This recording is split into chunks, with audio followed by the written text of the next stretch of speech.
Welcome to the lesson on the connection between trauma and forgiveness. So in this lesson, we will talk about how trauma can impact our ability to forgive and the importance of forgiveness in the healing process. So I'm going to start by telling you a part of my own story so that you can see why I'm here to teach this to you. So you may already know some of my story, but if you don't, I had to learn how to forgive through deep sorrow and trauma.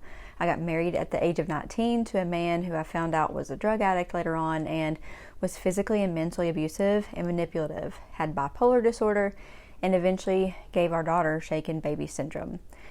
And so my daughter Krista, she suffered very severe disability. She lived for 3 years and then passed away from her initial brain injury. So that's been over 3 years since she passed away, and I've worked through a lot of trauma since all of that happened to us. And I can remember back to how, it felt in those positions of someone really hurting you and causing you deep pain. And so maybe you are feeling like there's just no way that you could ever forgive the person, or that they don't deserve forgiveness, or you're feeling depressed over the situation, hopeless, or maybe you are feeling anger or rage, and you probably have righteous anger over the situation too.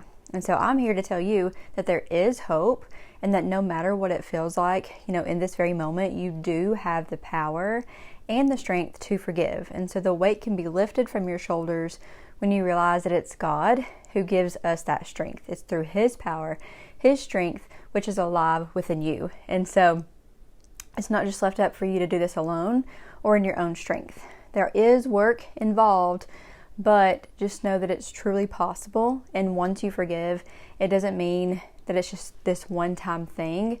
You may have to do it over and over. But once you do, you experience freedom that you don't currently have. And you will get there. I believe in you, and I know you can. And so trauma can have a huge effect on our emotional well-being, often causing feelings of anger, resentment, bitterness, and these emotions can make it really difficult to forgive those who have caused us the harm. And so research shows that forgiveness can actually be a powerful tool in our own healing journey. And by forgiving, we release ourselves from the burden of carrying around anger and resentment, which allows us to move forward and to find that peace. And so we will get to the how part of forgiving soon. But in conclusion of this lesson, the connection between trauma and forgiveness is a complex one. While trauma can make forgiveness challenging, it is important to remember that forgiveness is not condoning or excusing the actions of others. Instead, it's a personal choice to let go of negative emotions and to reclaim our own power, and that power is made available to us by God. So by practicing forgiveness, because it does take practice, we can experience healing, find freedom from the pain of whatever happened to us in the past.